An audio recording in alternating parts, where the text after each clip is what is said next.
Welcome to Consulting Mastery, where we help B2B consultants master the business of consulting. I'm Carrie. And I'm Ahmed. Join us as we explore the art of delivering outstanding client value, earning a higher income, and thriving in today's marketplace.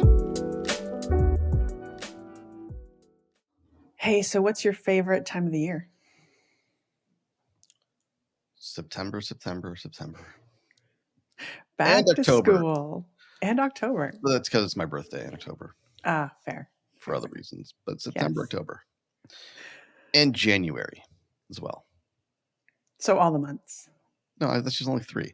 Most notably, January and September are great selling seasons. That's what we call them. If you're B2B. And January is true if you're potentially B2C as well. But if you're B2B, January and September are prime selling season because clients are ready and willing and primed to buy in January and September.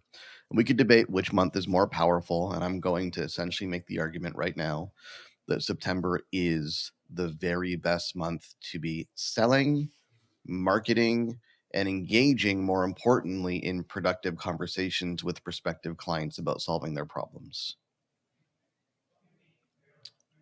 Should I make the case? You're going to challenge me on this, Carrie? I was going to say, can I stop you? Are you going to play devil's advocate? Tell me I'm wrong. Okay. Nope. I'm right there with you. I think September and really like the lead in to the end of the year is not just the best time to do all the things that you're talking about, but also, unfortunately, the problem or the challenge is that a lot of people don't take that opportunity. Instead, they're like, oh, you know what? We're almost at the end of the year. Let's wait until January. What's next year's plan? We've sort of given up on this year. And so, paradoxically, we're not often taking advantage of, as you're going to explain to us, the most wonderful time of the year. Yeah. Well, let's look at what's happening in September. So, if you're in the US, kids went back to school sometime late August. If you're in Canada, September. I don't know what goes on in Europe. When does school start in Europe? Think about after Labor Day for the most part, similar to Canada. So by September, everyone's back to school. Vacations are largely over and people are coming back to work. And if they were on vacation, they're literally coming back to work. And if they're not on vacation, they're going to start doing some serious work now because it's September. September is like, buckle down. It's time to get down to business. Why? Because we only got 4 months left until the end of the year, right? So Q4 in many contexts, assuming that you're, the client that you target runs on the calendar year, which, there are exceptions to that obviously, but if they run by the calendar year for their fiscal, then Q4 is October, November, December. And September is kind of like the runway to Q4. It's like that 30-day warning. We're back now from the summer. We had our fun. And now we've got these targets for the year and for Q4. We've got these milestones to hit. I have these personal, objectives and KPIs I need to deliver on for the organization, me, my team, et cetera, my department. And we only have 4 months left. We have to deliver on this quarter, and then we have to deliver on the next quarter. And that means we deliver on the year. So there's an urgency that shows up in September and really tends to peak, I find, late September, early October around, are we going to get there this year? A year ago, we're talking about Q4 of 2022. We were talking about our goals for 2023 and where we wanted to be and what we wanted to achieve and, what the milestones were, what the KPIs were and how we're going to get rewarded for those things. And we depending on how big the client's organization is, we have a massive offsite or big retreat or small little, boardroom meetings. And we decided on these goals. And every now and then we dust them off and look at them. In September is typically one of those times where they go, okay, here were our goals for the year. And inevitably the question becomes, are we on track or are we off track? And the answer to that question is where your opportunity as a consultant lies. With me so far? With you so far. Now, put yourself in the client's shoes, right? Either they're on track or they're not. It's very few, shades of gray in between.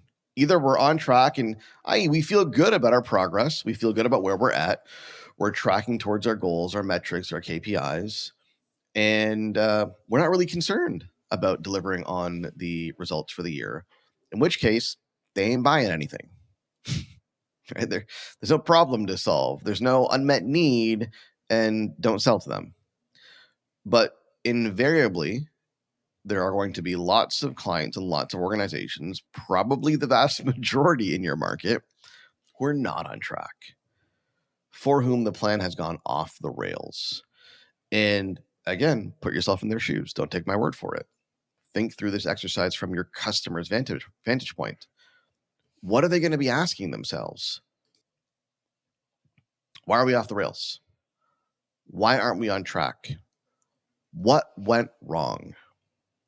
How can we course correct? We still have 4 months left. How can we fix this and get some momentum heading into Q4 and still deliver on our annual results for the year? What resources do we need in order to do that? Do we need to assign more internal resources? Do we need to adjust the team? Do we need to throw more money at the problem?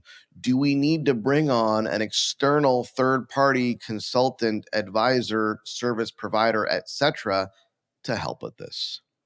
These are, through no effort of your own, the natural questions that a client is going to be asking themselves at this time of year if they are not on track to meet their objectives. And that's why this represents prime selling season for you. That's reason 1 of 2, at least. Reason number 2, you ask, is think about how corporations plan their budget cycles. So, Carrie, you're an ex-corporate type. When are budgets? Recovering. What's that? When are budgets set? Right about now. So planning cycle generally starts end of Q3, runs through Q4. And it's not just budgets, it is goals setting, right? It's prioritization. It's figuring out where we're going to focus and how we're going to get there. And so, to your point, there's the how do we catch up? How do we finish the year strong? But if that's not the scenario they're in, or even if it is, there's also the what do we need for next year? And so being in front of those folks who are setting those priorities, building those budgets, sitting in those boardrooms, looking at those endless PowerPoints, that is the thing that is also going to ensure that, you or someone like you gets slotted into the support model that they're building. And there's a really interesting interplay between those two conversations. And if you've been in corporate, you've seen this firsthand. Like, you've got to deliver on the here and now, Q3 and Q4. But if you're a leader, you've also got to deliver on an agenda and a plan for 2024 with allocated resources and budgets. And the interplay is interesting because you're, on the one hand, kind of firefighting in the immediate. Like, how do we get this thing going now? How do we get our results now? And also, how do we make this easier next year so that next year we're not sitting here in September wondering if we're going to meet our targets for the year? And so, as a consultant, the opportunity this represents to you is to be a bit of the support on the firefighting in the immediate, but then also to get yourself entrenched in the organization so that come next year, you are written into the budget. And this is a really important point I cannot emphasize enough. Every single one of you listening, if you've been a consultant for a minute, has come across the objection, we'd love to do this, but we don't have the budget for it. And yes, there are ways to overcome that objection, and it's a bit of a smokescreen because resources can be found and resources can be allocated. I'm not going to get into that right now. The point is, it's a really kind of critical sticking point for a lot of people that they can't get over the budget objection. Well, what happens now for 2024, this time of year, September, October, November, is the budgets are being set. And you have the opportunity, by engaging your prospect now, to get written into the budget so that you don't have to fight for the budget. Funds get earmarked towards you They understand how much your service costs, what you charge, how your model works. They develop belief in your solution. They write you into the plan and they put you as a line item on their budget so that when the project starts, whether it's now or later, the funds have been accounted for and there's no budget objection.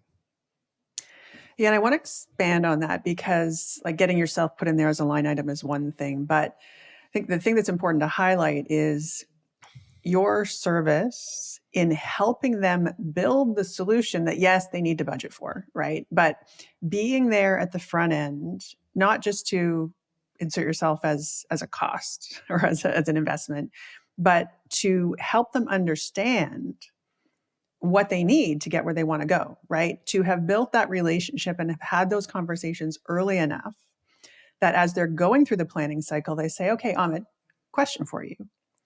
This is where we're going to go. This is what we're thinking. Like, I know this is your area of expertise. What do you see as the path? How do we get there? Those are the conversations to be had, right? The conversations where you are on the same side of the problem as they are.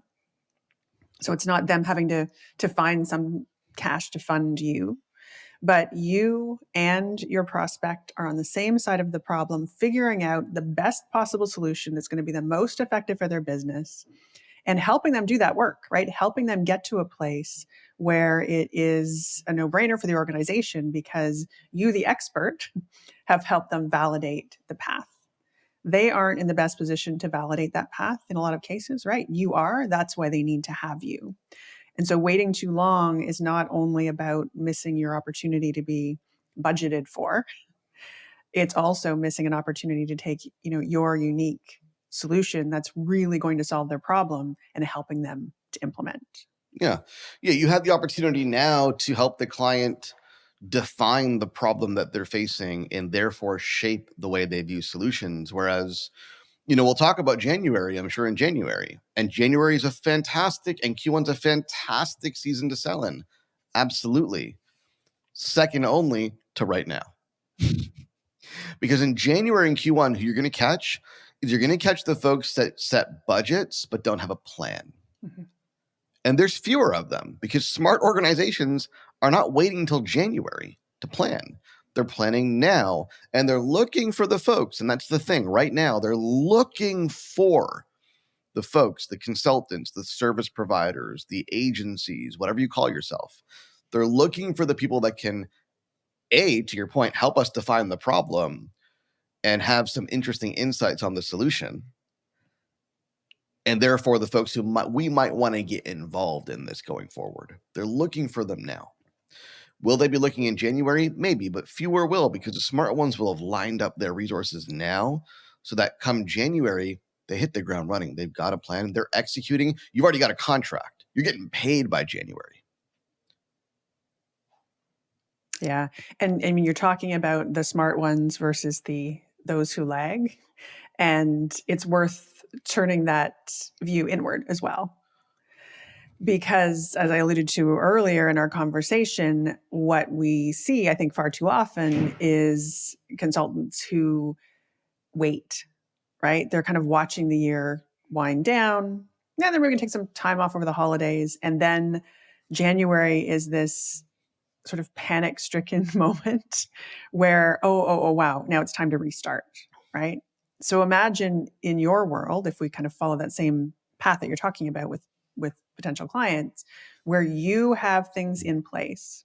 What a life, right? Where you can, relax over the end of the year, come back and know that beginning of January, you are already starting, you have your revenue lined up. And most importantly, you haven't slowed down, right? You haven't throttled your pipeline in any way.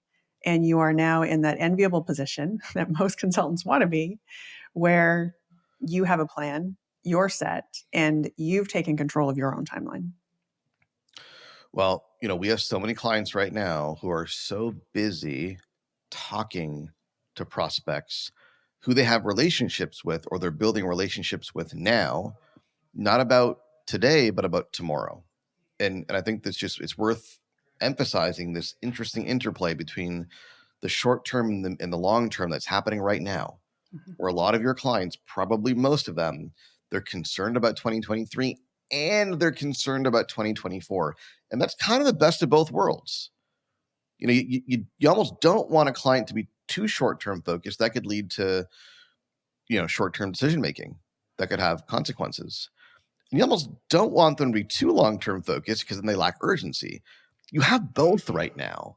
They're worried about finishing the year strong, and they're worried about delivering on the results and the outcomes again next year. So you have this captive audience who's, you know, actively looking for insight, advice. They might not know they want a consultant yet, by the way. And if you understand the buyer's journey, it's a big part of what we teach inside of our programs. The first part of the buyer's journey is not hire a consultant. The first part of the buyer's journey is what we call the awareness stage, where they're just trying to get their bearings. What's really going on here? Why are we off track? It's those questions. Why aren't we getting results? Why is this a problem? What do we need to fix? What do we need to address? And once they get their bearings there, they proceed to then talking to vendors and consultants, etc. But the point I'm making is in this season, September, October, Q4, they're actively looking for ideas, insights, frameworks, concepts, data, white papers, workshop, whatever the format is, doesn't matter. They're looking for people that have smart things to say about the very concrete and real business problems they're facing now. And those people will get the lion's share of attention at, you know, I'm going to tip a hat to our clients, right? Our clients. And there are others out there who are not our clients, but I know our clients well, who are out there and they're publishing and they're engaging and they're sharing thought leadership and they're having conversations and they're running workshops, all of which we teach. They're getting these conversations and they're getting written into these plans and they're winning deals now and into Q1. And everybody else, I hate to say it, will be left with the scraps that are left over. I don't hate to say it though.